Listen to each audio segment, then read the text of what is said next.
तरीका होता है, एक सलीका होता है, और उस सलीके को अगर कोई अपने उपनिषद और वेद के माध्यम से समझाए तो उससे आदमी का जीवन धन्य हो जाता है। तो चलिए इसी कड़ी में आज हम अपना खास शो जीना इसी का नाम आपको दिखाते हैं कथावाचक पलक किशोरी के साथ।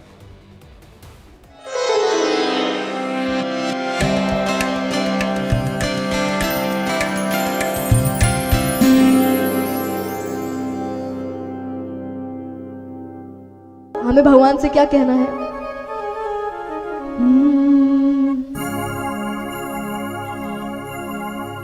हे रोम रोम में बसने वाले राम,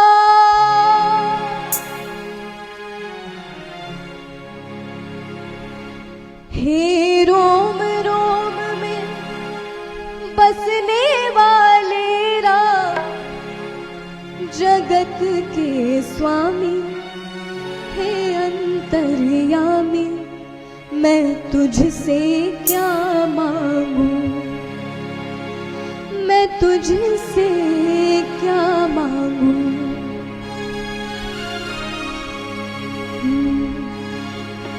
हे रोम रोम में बसने वाले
एक बार वेद व्यास जी, जो भगवान के ही अवतार माने जाते हैं, वो बहुत असंतोष में थे, बहुत उदास थे।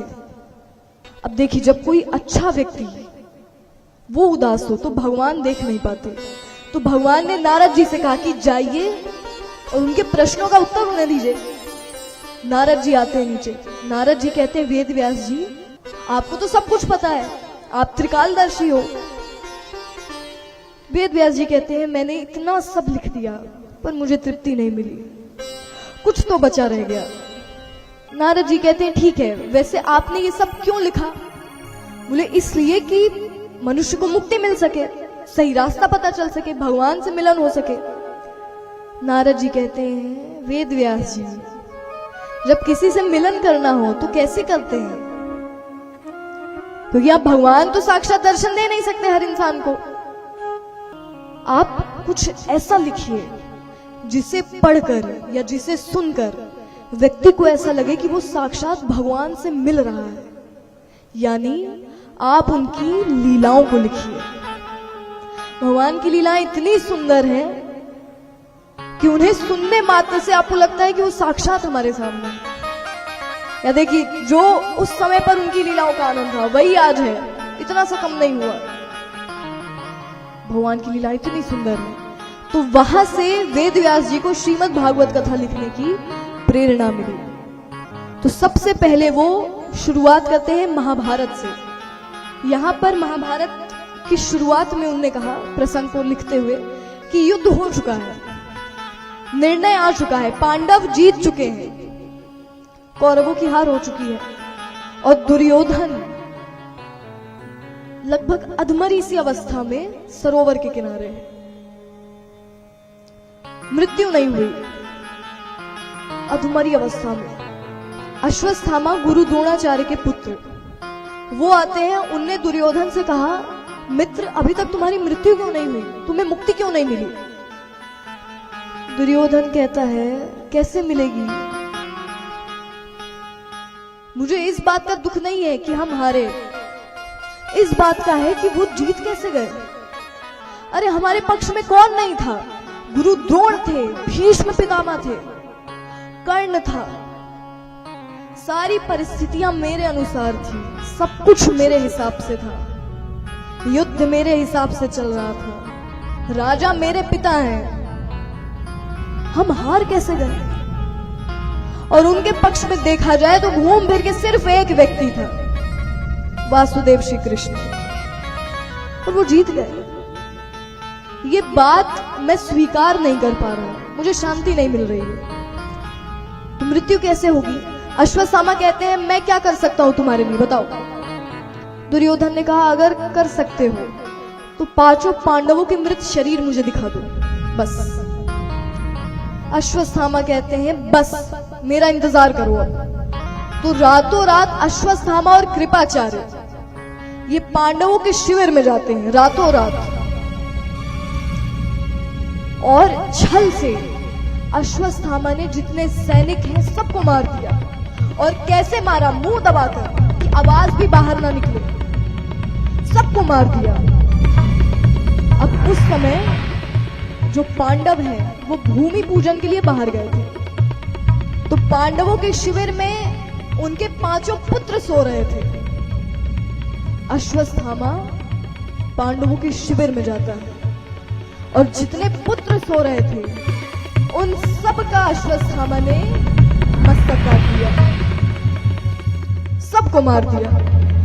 उन पांचों के कटे सिर को लेकर वो जाता है दुर्योधन के पास।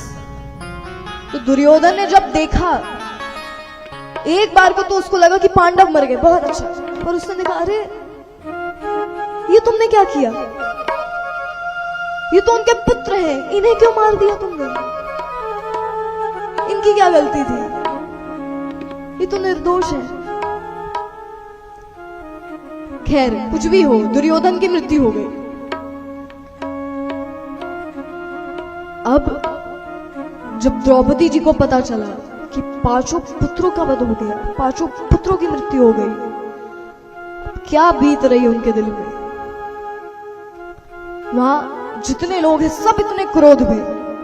अर्जुन कहता है तुम चिंता मत करो, तुम्हारे पुत्रों के हत्यारे को अभी मैं ला रहा हूं तुम्हारे सामने। बड़े क्रोध से अर्जुन अपना धनुष लेकर, गांडीव को लेकर जाते हैं। अब अश्वत्थामा ने जैसे देखा कि अर्जुन मेरे पीछे है, अश्वत्थामा डर के भागने लगा। अब अर्जुन तीर लेकर उसके पीछे। अब अश्वत्थामा को जब ये लगा कि अब मैं नहीं बच सकता, तो उसने ब्रह्मास्त्र निकाला और ब्रह्मास्त्र फेंका। यहां अर्जुन ने भी ब्रह्मास्त्र निकाला, ब्रह्मास्त्र फेंका। जब दोनों ब्रह्मास्त्र आए, संभाव में सब स्थित हो गया। लेकिन जब दो विपरीत शक्तियां मिलती हैं तब सर्वनाश हो जाता है। अगर नारायण अस्त्र आता तब सब खत्म हो जाता, पर क्योंकि दोनों ब्रह्मास्त्र हैं और एक ही मंत्र से आए हैं, अलग मंत्र भी नहीं था, तो संभाव में परिस्थिति स्थित हो गई। अब अर्जुन क्रोध से अश्वत्थामा को पकड़कर द्रौपदी जी के पास ले जाते हैं। बोलते हैं अब तुम्हारे जो इच्छा हो तुम बताओ, इसे वही दंड मिलेगा। द्रौपदी जी देखती है सामने गुरु का पुत्र है, ब्राह्मण है। द्रौपदी जी ने कहा माफ कर दो, रहने दो, माफ कर दो, हटाओ। अर्जुन कहते ये क्या कह रही हो, तुम्हारे पुत्रों का हत्यारा है वो, उसे कुछ तो दंड दो। द्रौपदी जी कहती हैं मैं क्या दंड दूं, मेरे पुत्र तो चले गए ना, अब वो वापस तो नहीं आ सकते, और अगर इससे तकलीफ हुई इसकी माता को भी बुरा लगेगा मेरे जैसे। गुरु का पुत्र है, आपके पूजनीय का पुत्र है, माफ कर दो।